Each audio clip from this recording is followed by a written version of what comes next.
Hey, how's everyone doing? My name is spoilerz. I know I said I was going to be taking a break from YouTube, but technically this is streaming, even though it's not streaming at the same time. So you know how that goes. Storm Garage, why don't you introduce yourself? That wasn't a very good intro on my part, but you go ahead.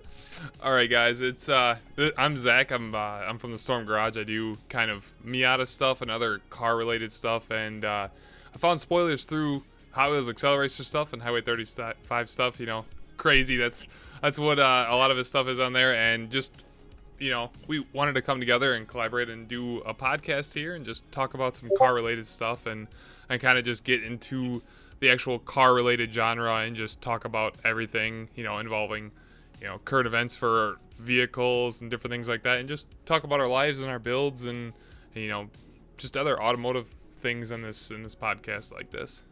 Yeah, all that jazz, all that kind of stuff. Just to reiterate, that's actually a really good idea that you started talking about what you do, because I completely forgot to. I make car content also. I do accelerator stuff. I do my muscle car build that I'm currently building right now.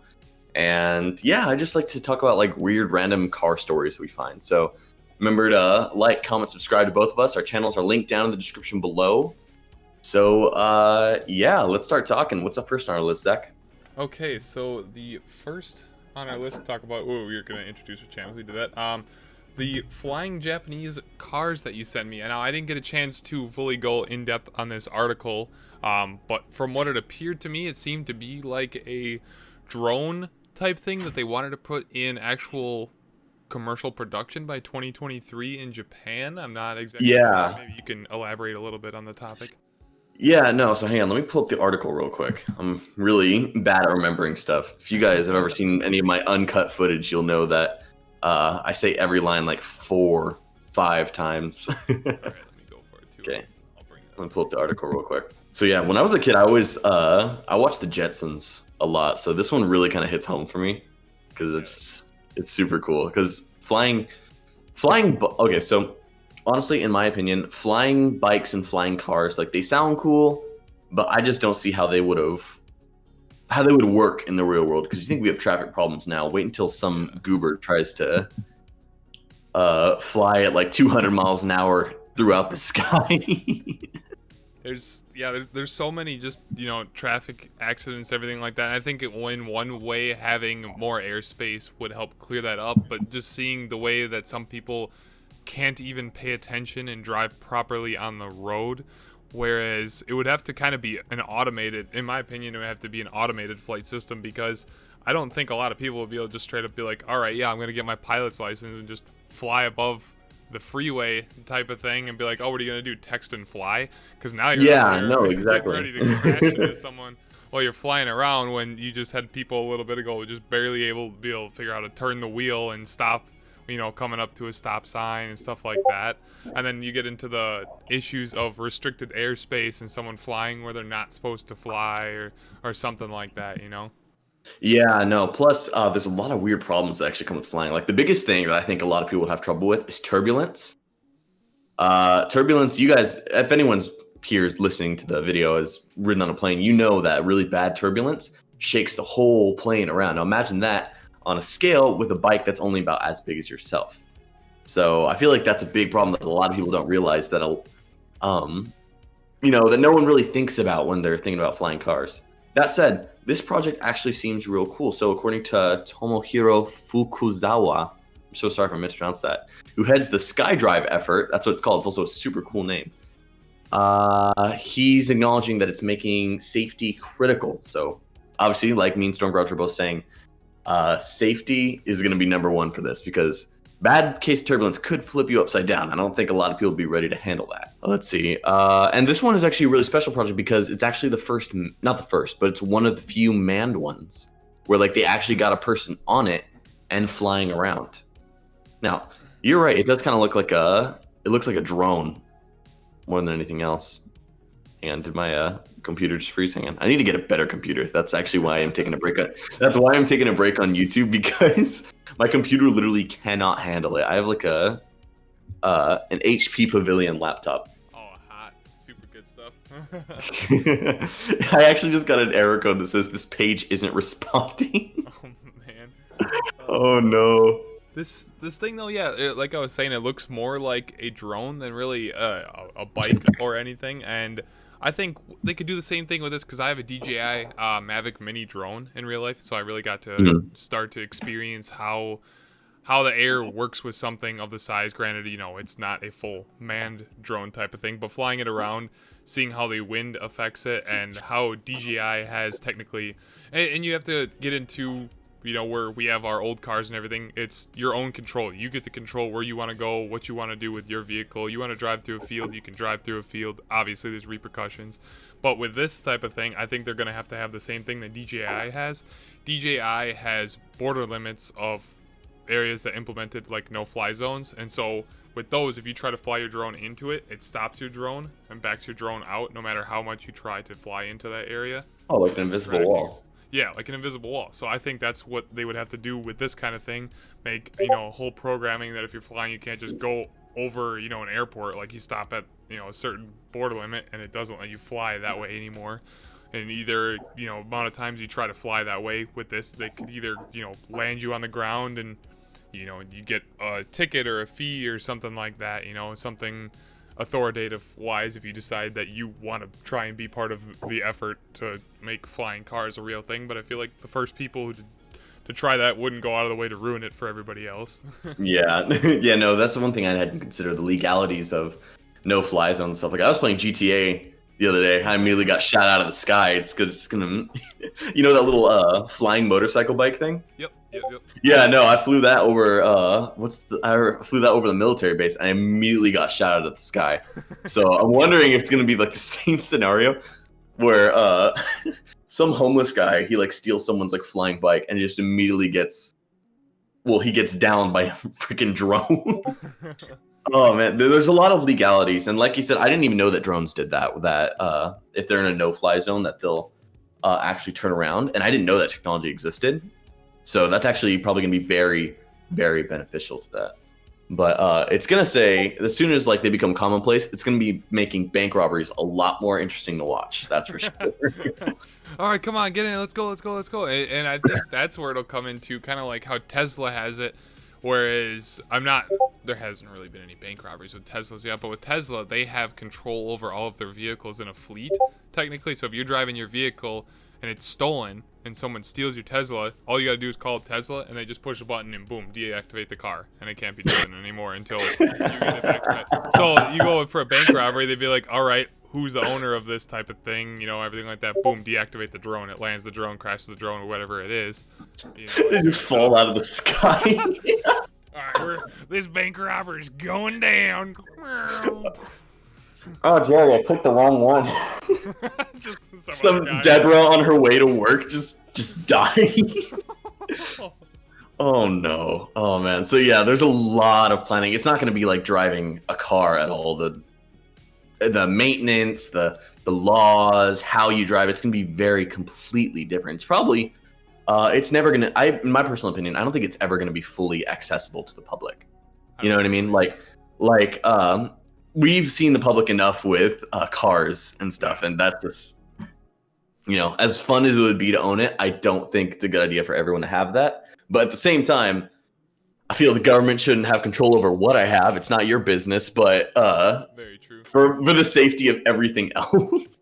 Yeah. I feel like people crashing into home, like they'd have to completely redesign like what would be no-fly zones. Like think about it. Like yeah, you have military bases and airports and stuff, but you also have what's called? What are those areas? Residential areas. That's what I'm thinking of. Yeah, residential areas are probably going to be no-fly zones. Don't even get me started. How are they? They'd have to be able to move both on land and in the air, because this is kind of ridiculous. How would you handle a flying car through a drive-through? What do you think that would be like? Well, I don't think you're gonna be able to just be like, roll up to McDonald's. I'd like a cheeseburger, please. Just drive around like that kind of stuff. I think it's gonna have to be the same as, I don't think it's gonna be able to be used on public or straight up on public roadways. I think it'll be the same as having your own personal plane, that there'll be dedicated flight routes and paths in the skies. specifically for it. I think it might be based on a subscription service or something like that, where you have to, obviously the, poorer communities aren't going to be able to afford that type of thing, and it might be, upper middle class to, high class to be able to afford one of these types of things. And the insurance would be insane. Oh yeah, that's going to be nuts. I mean, it's all dependent on how much safety testing they go through and the software that they make and everything like that, because they might be able to make it even safer than all the stuff that's out there right now, for planes, because you just think if you have a regular plane, it doesn't necessarily have an anti-crash system or anything like that, and that could just fall out of the sky at any time and just blow up and you're dead. Whereas the drones, where if they're at a certain amount of battery or stuff like that, like they let you know if it doesn't think it can make it to a certain destination and things like that, it'll automatically land by itself. I didn't know that, actually. If you don't try and land it, so that you don't just crash it. Yeah. When I read the article, though, what I expected is, you remember that show Hot Wheels Battle Force 5? Yes, of course. You remember that guy Zoom, where he was on the bike that turned into a helicopter? I was expecting flying motorcycles to look like that. That would be so cool, actually.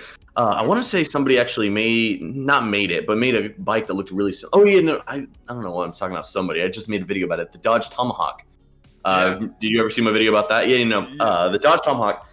It looks really cool. It's got 4 wheels, which, unfortunately made it unable to be produced as a motorcycle because it was technically a car. Gotta love legalities. But if they were able to make something like that flipped open, like with helicopter blades in the wheels, I feel like that's how they could do it. Of course, this is a guy that can barely build an engine saying this, so I don't know. I don't know how feasible that is. I just know it looked really, really cool. I love the Dodge Tomahawk. The Dodge Tomahawk, that would be such a great idea specifically for that bike to be remade. I loved the Dodge. Like, I didn't like motorcycles as a child, but I loved the Dodge Tomahawk. I loved it so much that I had written a whole children's story based on, it was just called The Dodge Tomahawk, and there was a bunch of characters. I had everything. It was kind of like Knight Rider. It was like Knight Rider, but with the Dodge Tomahawk. I wrote a whole story in it from 3rd grade to 5th grade, and my 5th grade teacher was it was so good for a children's book at the time, he took it and he was going to rewrite it and publish it for me. And help. Are you serious? Into a book where you're gonna have to change it from Dodge Tomahawk to something else because for copyright everything.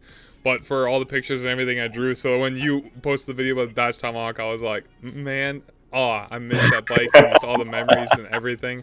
It was such an awesome just everything with that bike. It was so cool for what it was. Yeah, no, it looks like the you remember Terminator Salvation? Yeah. You remember the bike drones? As soon as I saw it, I was like, oh my gosh, it's a Terminator bike drone. And I really wish that they would make a proper recreation. Not those Chinese 100cc bikes. Not one of those. Those are... Oh, wow. Those are really, really ugly. Dude. Okay, but going back to that childhood story that you had, do you still have that somewhere? Please tell me you do. I don't remember. Or your mom or your dad might have a copy or something like that. That would be... I would love to read that.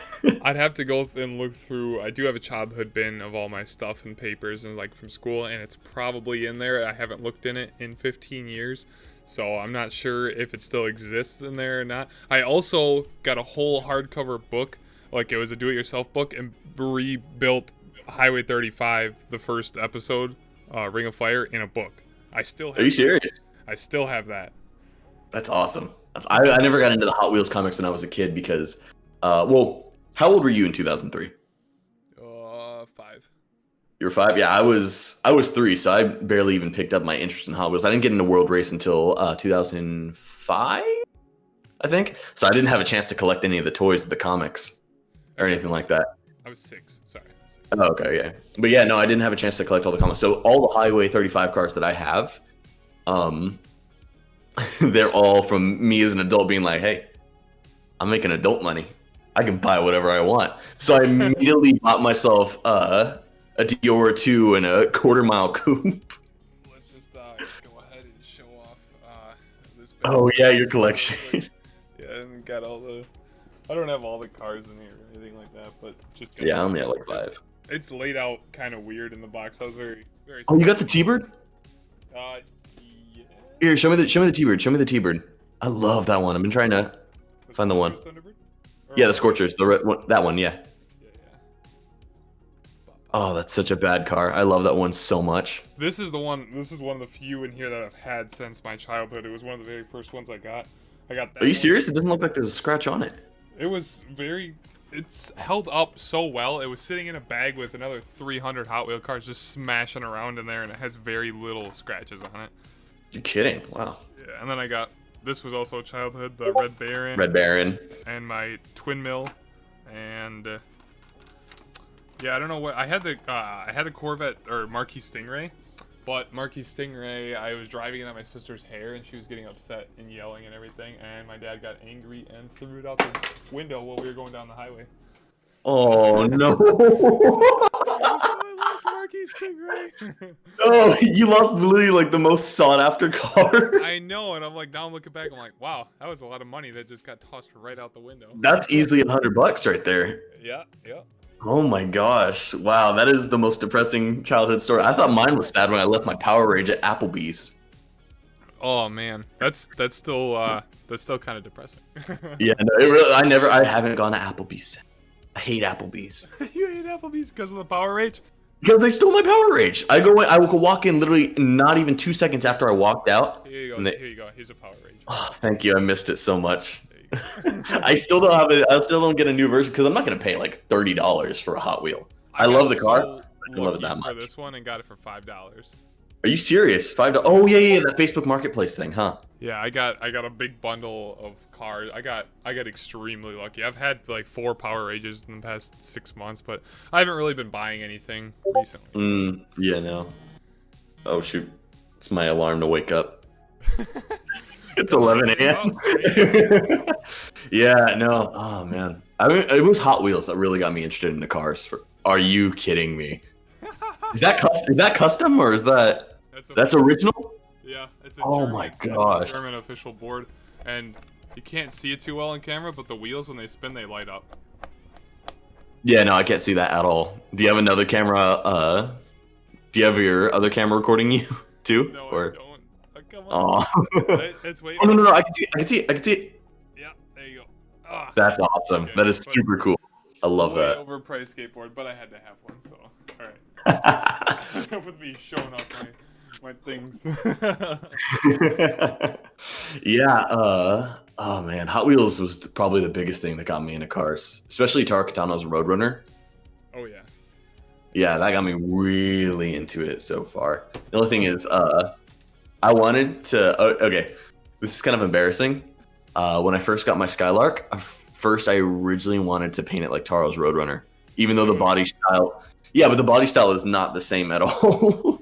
It's a muscle car, but. Yeah, exactly. You could have still done something and did one of the, did like number 36 on the car or like number 37 on the car because 36 is at 36. But you could have just done something cool. That would have been really cool. I love the Scorcher's design on anything. It just looks. Oh yeah, no, the Scorchers. I haven't. Every single one of the Scorchers cars look good to me. Like there's never been a car that I was kind of like about like all the other teams. Like I'm gonna get some hate for this. I don't like Pontiac Rages from Street Breed that much, even though it's a fan favorite. I don't like the paint job. I don't like it. It's something else, I love the Pontiac Rages. I saw the concept video of it first before ever seeing it on Highway 35, so I thought it was really cool. Oh yeah, no, it's a cool car and everything. And then I didn't really like how it had the eyeball flying on the side. I'm not a big fan of how that looks on the Rages. Yeah. I like a lot of the other Street Breed cars. All the other cars, look really nice. I'm not a big fan of the Street Breed ones, to be honest. I don't like the Firebird and the Rages. Those are probably my least favorites. I do love 24/7 though. 24/7 and Slingshot are the good paint jobs from Street Breed for sure. 24/7 and Slingshot are very good. We're not even close to being on topic anymore. Not at all. When we get into what? No, this is great. Yeah, no, this is great. No, this is great. If we don't have time for the rest of the video, then we'll just do it in another podcast. Yeah, that's true. Exactly. And I like to keep doing a bunch of these. This is fun. Definitely. Yeah, no, this is actually really fun. We try to make this a bi-monthly thing or something like that. Maybe even more so. But I gotta say, the paint job that I didn't like the most had to go to what was it? What was that car called? I know it was on the It was on the Road Beasts cars. Okay. Hang on, I'm looking it up. Paint job or car itself or Just paint job. All the cars I think look pretty cool. I have all the Road Beasts. I have motocross. Is this Motocross? That was it. This is the one I hate the most out of all. The Exactly right. And the paint job, like it was just, it was a bad idea for Road Beasts in general. Like I feel like it would have been better for Dune Rats. Dune Rat, yeah. Like it was just, I don't know why they picked it. Like that was just. Can you imagine that thing? Horrible on tracks too. Can you imagine that thing going 300 miles an hour? Oh, it literally it would take off into the sky. Like that's not even a joke. Remember the Dodge Daytona? Yeah. Like, The whole reason they made the Dodge Daytona was because the Charger was starting to take off when it was reaching speeds near 200 miles an hour. Can you imagine something that's got like 2 feet from undercarriage to floor?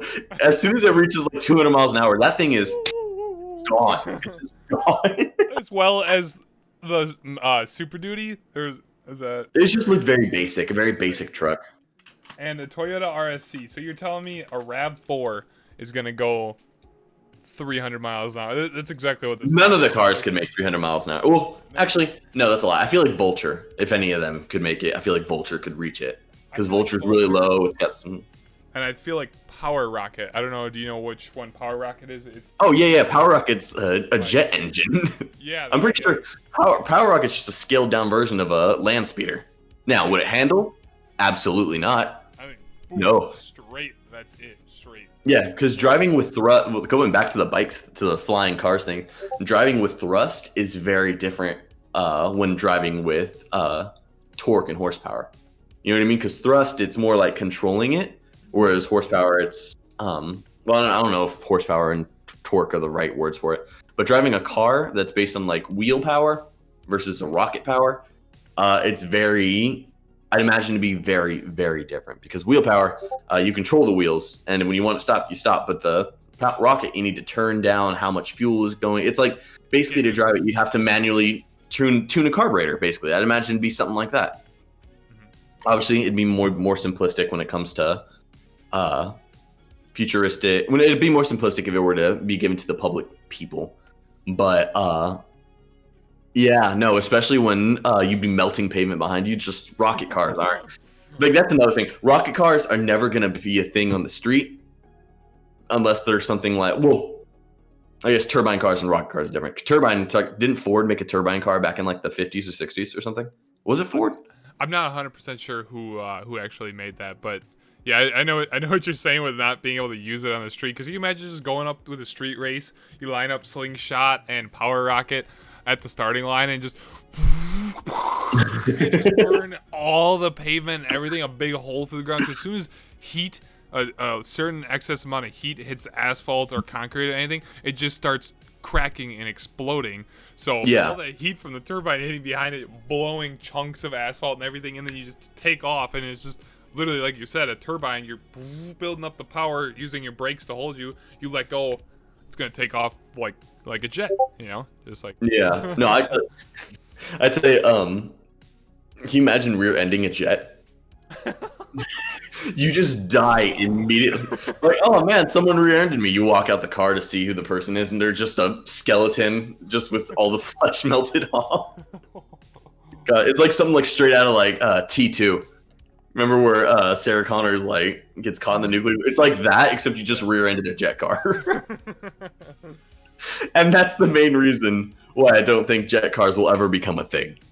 Well, at least for the street. You know, jet cars exist in real life. They're really cool. Yeah, I have to really agree with you on that one. Yeah, no, honestly, flying cars are more of a possibility than jet cars. Let's be perfectly honest. Possibility, yeah. Yeah, let me check the time. Okay, we're doing good. We've only been recording for 24 minutes. Let's see. Oh, yeah, I looked it up, and it was actually Chrysler that made the turbine car. Now, have you heard about the Chrysler Turbine Car? What was it called? It was called. I think it might have just been called the Chrysler Turbine. Chrysler Turbine Car. What was it called? Yes, I have heard about this. Yes. I have. Now I love the turbine car so much because it looks like a Thunderbird mixed with the Torino with a giant jet engine in the back. And did you hear the best thing about it? Honestly, is its fuel. Because you could literally dump anything into the gas tank and it would run the car. Like I forgot what alcohol it was. Like they dumped like gin or something down the gas tank, and the car was just literally fueled off of gin going down the freeway. Can you imagine getting drunk with your car? Like, oh, that was real good. You want somebody? Just dump it into the gas tank and just floor it at 200 miles an hour. That's crazy that this was able to become.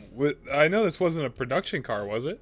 No, it was a concept, a working concept. Working concept car. Okay. Yeah. So, yeah, this one says a ride down the highway in the Chrysler Turbine. Yeah, no. Oh man, I wouldn't be able to own that car, not because apparently it drove like a regular car. Like Ford got that technology down. But I would not be able to drive it because I'd inevitably break it because I would constantly be experimenting.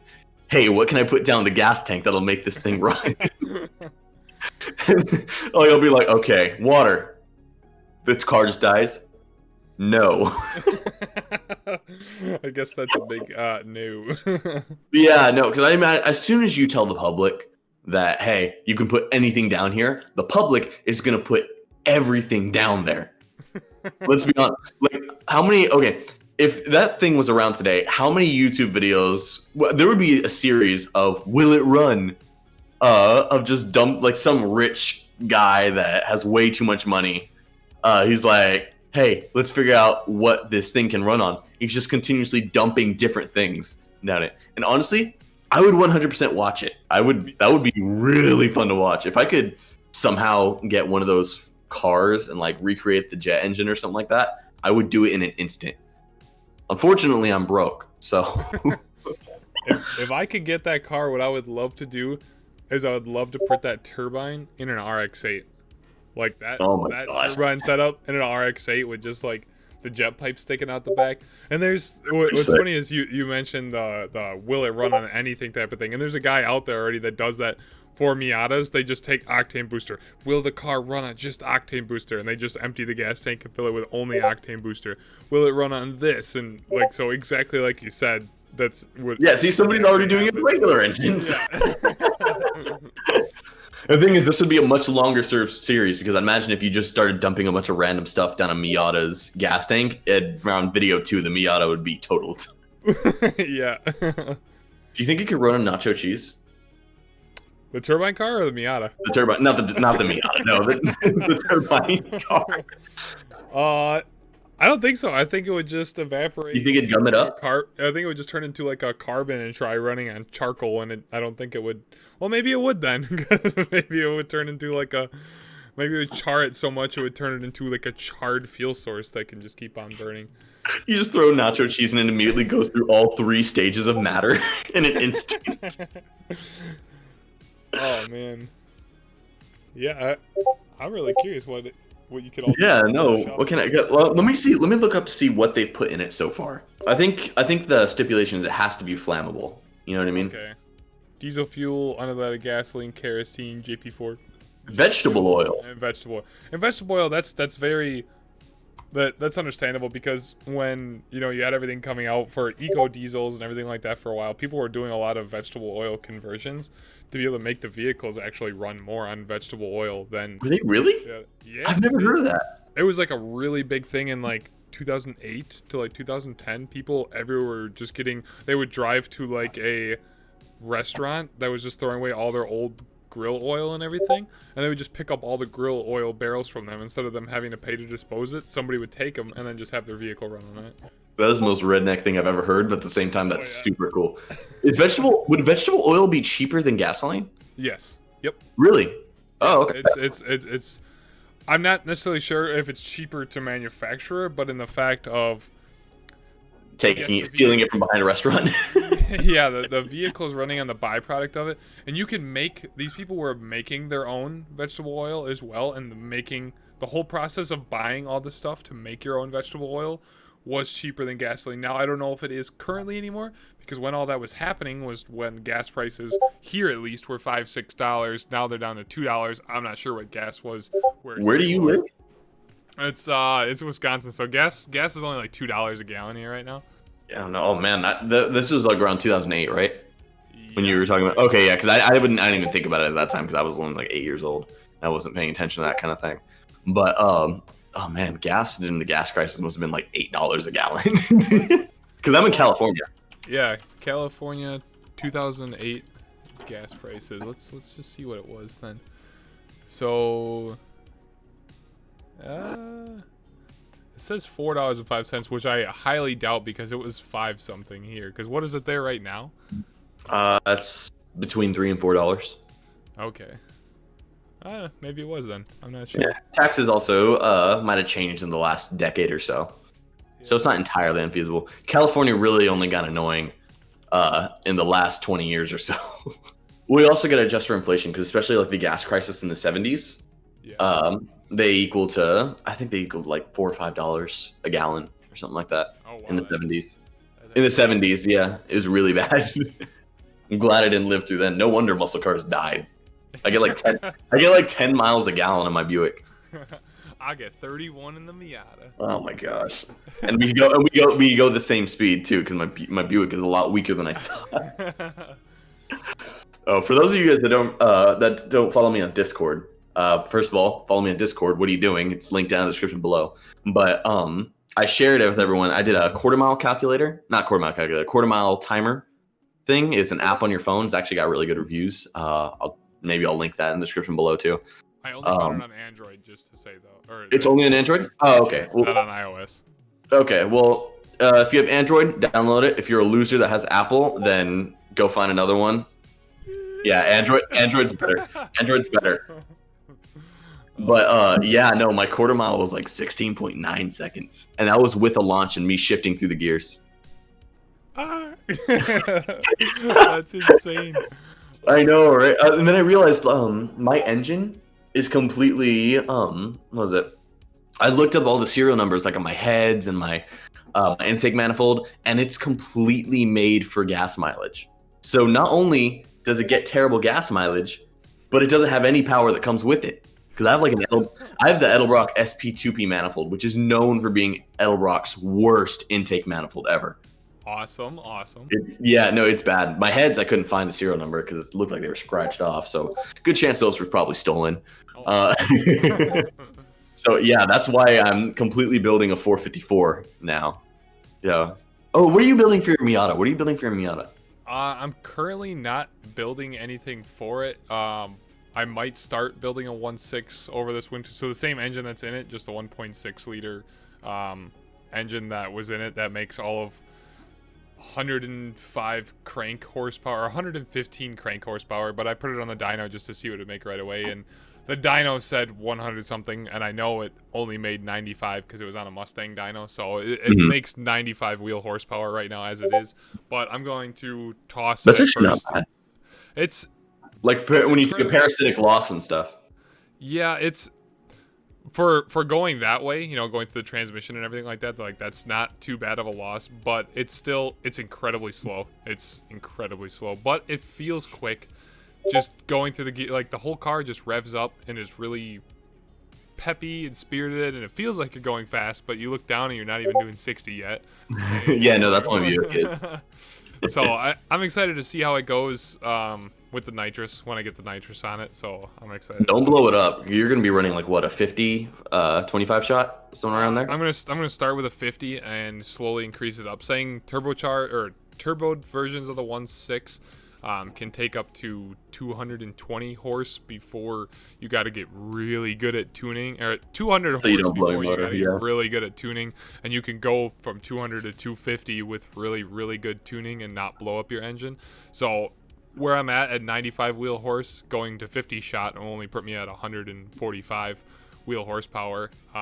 So I'm going to slowly increase it from there, start at 50 shot and go to 75. I probably want to stay at 75, but I'll probably be like, I want more power, and go to 100 and blow up my engine. And when I blow it up, then I'll go ahead and build another engine for nitrous as well to hopefully be able to throw 150 shot of nitrous at a Miata engine. Which 350 swap it. 350. No, 350. I'm not putting 350 in it. Oh man, yeah, no. See, that's what I like about those old American big blocks. Like for those of you who don't know, which also follow me to the Discord, I talked about it there too. But I bought myself an old 454. Now those 454s, like the ones from the 70s, which is what I got, came out of like a truck. With the foot on the floor. Yeah, exactly. Oh man, and we're gonna be wrapped right back around to Acceleracers. Kazzer. Oh man. But yeah, no, the 454, they're really good engines because they can take like whatever you throw at them. You know what I mean? Like, I saw this guy on YouTube. Gosh, I forgot what his name is. You'll find him if you type in twin turbo 454. He grabbed a stock junkyard 454, completely stock bottom end. He grabs 2 eBay turbos, GT45. In fact, I'm actually following this build from him. And on internals with just a camshaft upgrade, some extra ring gap for boost, and some better heads and an intake manifold, he was pushing 1,000 horsepower. Now, obviously, I wouldn't want to be standing next to that engine when it's making 1,000 horsepower. Like, with the twin turbo build that I'm doing, I'm going to be shooting for around 600 horsepower because the turbos are rated for around 600 horsepower a piece. And if I do a twin turbo setup, then it's going to be a little bit stronger because it's not as much stress on the turbo. Are they small turbos? The GT45s are T4 turbos. T4 turbos. Okay. Do you know? They're moderate size, medium size. Okay. Because I don't know. Do you know what millimeter the inlet and outlet and stuff like that is, or? No. I need to get some measurements. Yeah. I'm just calling it because the GT45s, they're really cheap turbos, but people have been going nuts about them recently. Like some people have like claimed like, yeah, I made 100,000 miles with this cheap eBay turbo. 100,000 miles with a lot of horsepower. Like apparently it's one of the, you know how China will randomly have a really, really good car part? Yeah. And in the sea of garbage, that's what the GT45 is. That's what I think I'm going to do for my car. Because not only am I engineering for like horsepower, I'm also trying to get a very specific sound that no one has heard before from an American muscle car. So what I'm going for is I'm going for the roar of the 454, the twin turbo sound. I'm going to get some blow off valves because as much as I love turbo flutter, it's not good. I'm not going to risk turbo flutter on an eBay turbo. And yeah, no, I'm also going to be doing, if I have the budget for it, I'm going to be going for an anti-lag system, you know, rev it up, get the gunfire, and then, yeah, no, exactly. And then I'm going to go for a straight cut gearbox. Okay. So I'm going to try to go for the most unique sound I can possibly get from a 454. Because if you have ever seen my videos, and this goes to you guys out in the audience too, you guys know that I like to stand out. You know, I didn't get a muscle car. I like to be the only person doing one thing. You know what I mean? Yeah, exactly. So that may not always be a good thing. Let's be honest. I'm probably the only person on YouTube doing a single wheel burnout right now. Gosh, I need to get a posse. But yeah, no. What was that? Weld it. No, I'm not gonna. It's a GM 8.2. They're super weak differentials. I'm trying to build a new one. Just I'm building an 8.5 instead. Okay. But yeah, no, I'm looking for. I've looked all over YouTube. I haven't found a single person that has that kind of sound. So I feel like it's gonna be a very unique car, and I feel like people will really enjoy that when it finally is done. So going to straight cut gears, what do you mean by that? Straight cut transmission gears? Transmission, not differential. Differential straight cuts would be so annoying. Yeah, no, I mean transmission. What does what does that do? What exactly? I'm not sure what that does. Okay, so besides making, so it does one of two things. The first one, let's go for the function. It has a lot less actual load on your transmission, so it doesn't heat up as much. It's more efficient. Horsepower goes through a little bit more easily, so you get a little bit more horsepower, a little bit more torque, a lot less in parasitic loss. It's a little bit of a rougher ride though, because instead of the helical gears in the transmission, you know what I'm talking about, right? Yep. So they're helical, so they blend in pretty easily. These ones are like straight, so they just jump in immediately. So it's a little bit rougher. It's a rougher of a ride, but you get a little quicker. Is there synchros? What was that? Is there still synchros that help? Yeah. Everything else is this. I'm pretty sure. I don't know. I'd have to double check on the synchros. Everything else is pretty much the same as a regular transmission. It's just the gears are different. And the thing is, you can actually mix them with helical gears. So what I would do for mine is for the straight cut gears, first and second, that would have the straight cut ones. Because, you know, if I'm drag racing, that's the only ones I'm really going to be using. And then third and fourth, which I'm going to be getting an overdrive unit for a TH400. I'm going to have those regular gears. That way, if I'm driving on the freeway, I'm not hearing a super high pitch wee the whole time. Because honestly, here, I want you to here, hand. I'm going to send you a video real quick. Straight cut gears, they basically make your car sound like a Dodge Demon. You know what I mean by the supercharger of a Dodge Demon? Yeah. Yeah, no, they sound like that. Here's a. Let me copy that link. I'm going to send it through my phone. Here, feel free to play it for the microphone so people can hear it too. That high pitch sounds exactly like a supercharger. It sounds like a supercharger, right? Now, it sounds really cool though, doesn't it? That's wild that just the gears can make it sound that's insane. Yeah, no, I've always. Yeah, that's on a Mini Cooper. Yeah, no, but people are saying like, yeah, it can be really loud, but I'm running straight pipes anyway, so I don't think loudness is a problem. My car is a noise machine. I don't think I've ever shown on YouTube the speakers in the back of my car.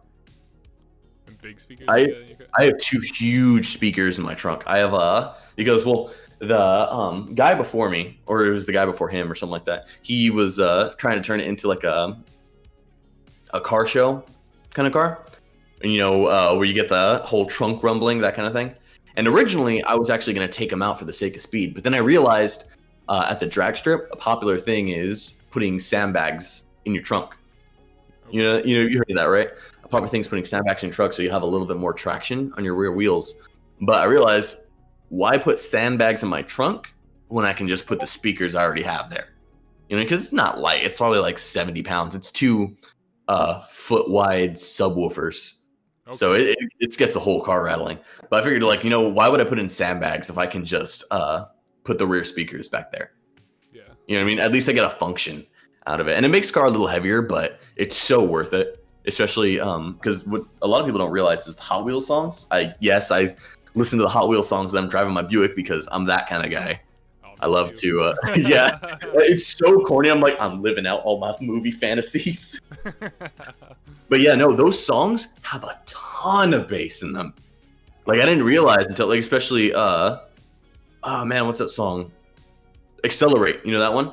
That one is heavy, and when it's on subwoofers, it rattles the entire car.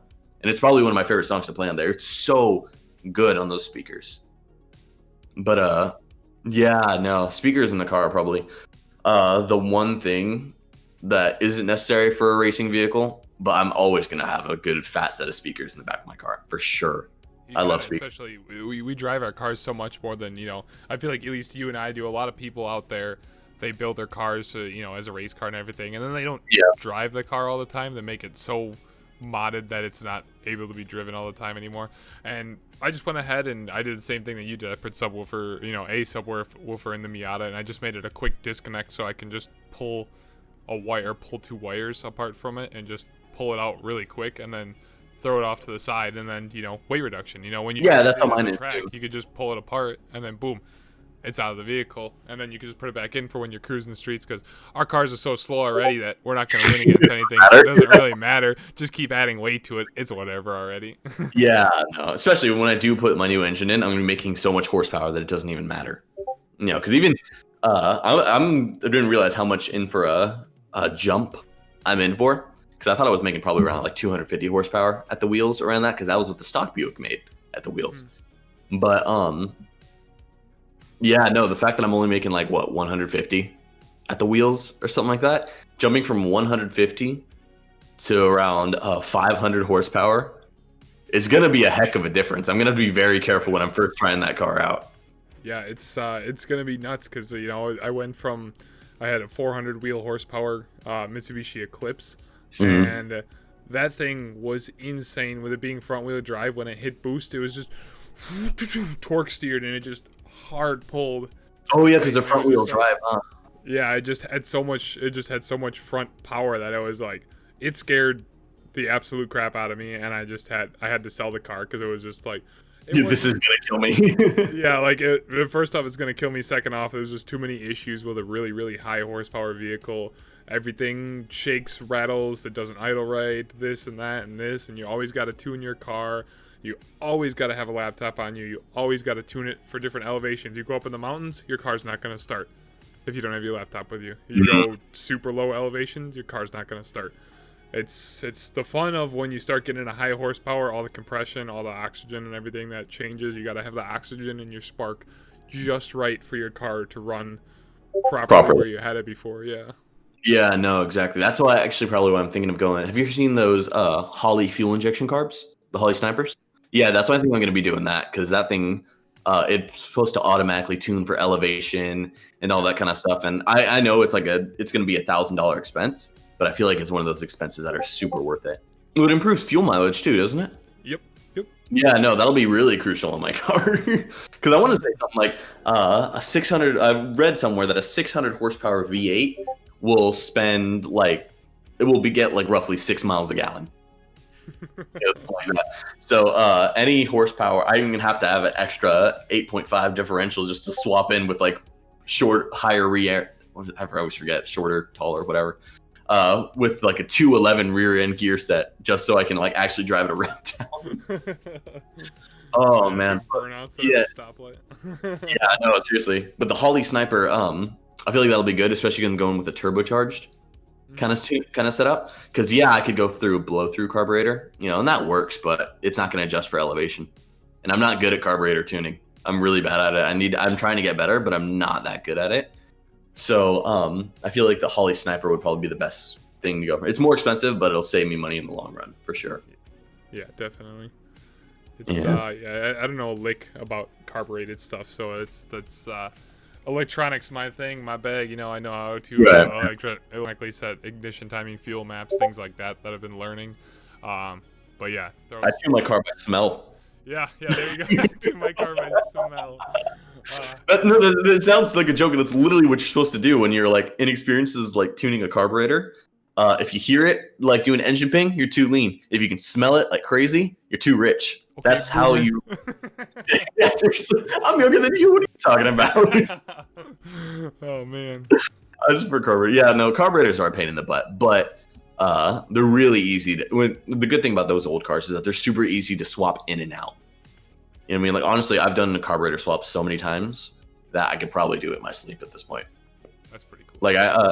The first time I did a carburetor swap, I'll link that video down below too. Gosh, I'm not gonna remember what to link. You guys in the comments, you need to tell me what to link. I'm gonna forget. But my first Hot Rodders video, my Hot Rodder series, is not a super popular series, but I do it because I like to show myself working on my car. Which, by the way, Hot Rodder series, I'm not teaching you how to do stuff. You guys are watching me make mistakes, so you don't have to. So, there you go. But yeah, no. The carburetor job took me 5 hours because I didn't have anybody teaching me. I had YouTube, and that was about it. But now I could probably swap a carburetor in 15 minutes.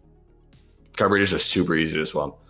But same with intake manifold. Intake manifold took me a week to do, but I've done it. Yeah, no, you worked on cars before though. Yeah. Do you remember when you first started working on them, how much more confusing it was? It is now? 110%, on every single thing. Last year was the first year that I ever really, truly went in and did anything with the cars. The first big thing was my first timing belt, and then transmission, and then everything just spiraled out of control from there. And then, like you said, intake manifold, it's that was the first. Intake manifold. It was a journey at first. It was for mine, my fuel rail's trapped behind the intake manifold, and it's all got to come out as one, and it's just a big mess. And at first you're like, what the heck? And then once you know what tools and what sockets you have to have in the right lengths and orders and what size, you can lay it all out, and then just bada bing, bada boom, it's done. It's a lot easier. Yeah, no, exactly. I remember I had to do every single job that I've done on my car. I always get it wrong the first time.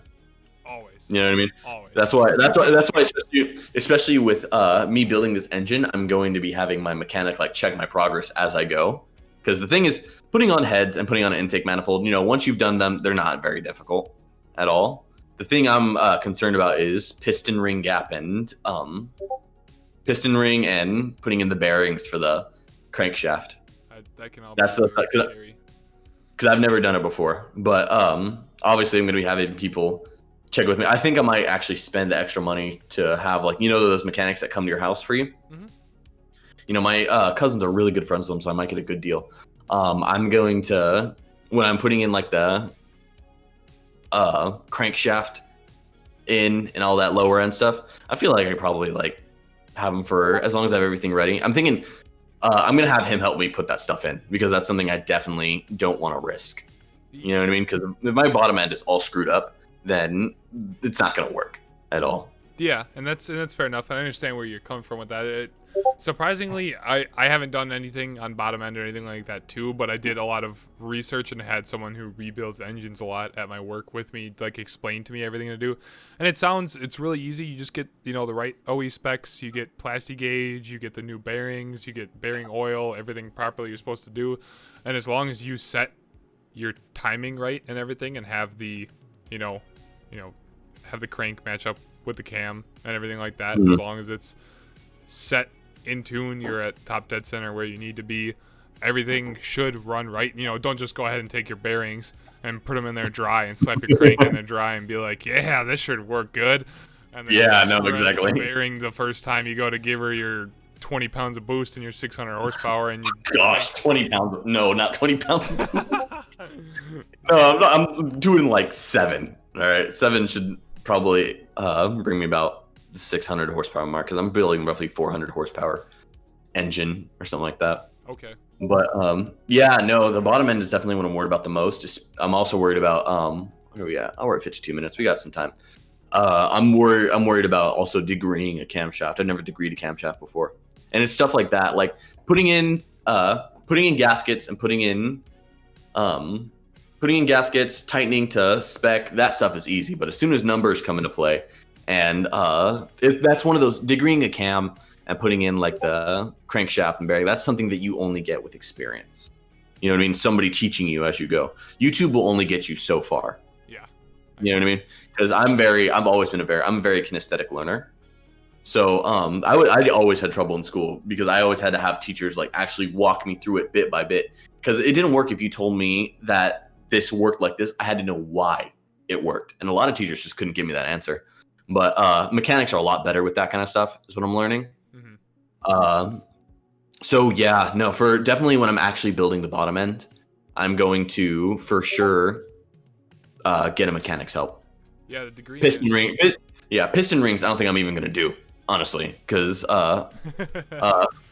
piston ring gapping is supposed to be a pain in the butt, and I don't want to scratch the cylinder wall or the piston or anything like that. So I'm gonna actually get those gapped because gapping for turbo is different from gapping for naturally aspirated. So I gotta be very careful with that. And it's gonna be more expensive, but it's worth it for me. You know what I mean? Yeah. So you could go ahead and just, when like you were saying before, pay someone for that and go ahead, or what you could do, depending on how long you want your car to be down, you could pull the engine you have out now and practice your rebuilding on the engine that you have out now. And if you mess it up, it's not as detrimental as if you were to mess up the 454. Because I know that you were talking about you wanted to rebuild the engine that's in there now before you decide to sell it or get rid of it or anything. So you could, just make sure it's in good running shape, basically. Okay, I gotcha. Yeah. If it runs when I'm taking it out of it and there's no leaks anywhere, then I'm not touching that thing. I'm cleaning it up and saying, hey, look, here's an engine. Somebody buy it, please. Or I've always wanted to buy myself a 32 coupe. Ooh. Yeah, and those are actually really popular in California. Okay. There's a lot of old 30s and 20s coupes everywhere. So if I wanted to build a hot rod with my old motor, then I totally could. There you go. Build a quarter mile coupe. Yeah, no, exactly. I want to build quarter mile coupe. The only problem is, do you have quarter mile coupe? Yeah, I do have quarter mile coupe. Yeah, here, pull it down. I want to show you something that doesn't make sense on it. All right, here. Can you show it to the camera real quick? All right, so that's quarter mile coupe. You see the exhaust? How are you supposed to get in and out of that car? Weld the door shut and you hop in and out of the window, and that is what happened. There is no. You can't open those doors, right? I guess there is a door line. I was gonna say there was no door line, so maybe you just hopped in and out of just the window. But now that I look at it closer, there is a faint door line on it. Yeah, no. I think what you'd have to do is you have to turn it into a sort of hatchback and crawl in through the back. Yeah, there's no. That's the only feasible way, I think, because even if you jump in and out, there's a huge, and especially because that's practically open headers. There's a huge huge chance that if you land on that, you're either going to dent the exhaust or you're going to burn yourself. Yeah. Because it's crazy. Quarter mile coupe is a supercharged V8, and those things run hot, really hot. So that just doesn't seem like a very good idea of getting in and out. No, I have to highly agree with you because, yeah, regardless, like, even if you had to get in and out of the window, because, like, okay, you get in it, well, it's cold, all wonderful and stuff. And then you're like, all right, now I'm stopped at my destination, and now I have to get out and try and climb over this molten lava exhaust without killing myself. This isn't going to work for you. You have to build, like, a step ladder, like, to put in your passenger seat to stick out and goes out past the exhaust and climb out and, like, back out and down the ladder and everything. Yeah, exactly. Oh, man. Okay, so I think that's actually all we got time for. Yeah, we're at 57 minutes. Yeah, I think. All right, so you wanna start with the outro? Sure. And say whatever you want. Talk about your channel if you want. Yeah, so it's just, I think we're gonna do this, more often. You want to do this like once a month or type of thing, or once a month, maybe twice a month, something like that. Okay. So yeah, we could just keep doing that. Spoilers on his channel. He's got, his Hot Rodder series, doing everything with his Skylark, and just any random automotive videos that he decides to slap out there. We can talk about the really weird stories. Those are fun. I love the Army, the Camaro, whatever that was. Yes, the War Camaro. That was fun. War Camaro, that was my favorite one. But yeah, he's got a lot of awesome videos like that out there. And then on my channel, I'm focused more on, I do automotive unboxings for subscription boxes. I got a petrol box coming up and a different box that's coming on the way that I don't want to give away yet or say anything about it because it's a new box, but it's pretty cool. Partnered with the company, so they're going to be sending me out free boxes for that. Then going, like I said, yeah, just everything with the Miata build, the track build, and I'll have actual videos of me racing on the track and doing different things like that. And podcasts, and I do like a Racer Nice series where I just compare different people's. Currently, it's just Miatas at the moment because people really liked that, so I just did that. But I'll eventually transition into other ones, and as well as gonna do like an automotive meme type of thing, kind of like where I sit. Ooh, that'd be fun. With my girlfriend reviewing automotive memes off of Reddit. So that's kind of what we got going on there. And then I also, same as spoilerz does, I have my whole page built for Miata and automotive memes on Facebook and Instagram. That's where I have way more followers and people on that stuff than I do on YouTube. Everybody loves just looking at pictures and memes way more than sitting down enjoying watching a video, I guess. But yeah, that's about all I really have to say for this podcast. I'm excited to do more of these though. This was a lot of fun sitting down. Yeah, no, definitely. All right, so as I said before, that was Storm Garage. You guys definitely go check out his channel. If you want to be part of his Racer Nice series, send in your cars for sure. His videos are hilarious. Definitely check them out. They're really good. As I said before, I'm spoilerz.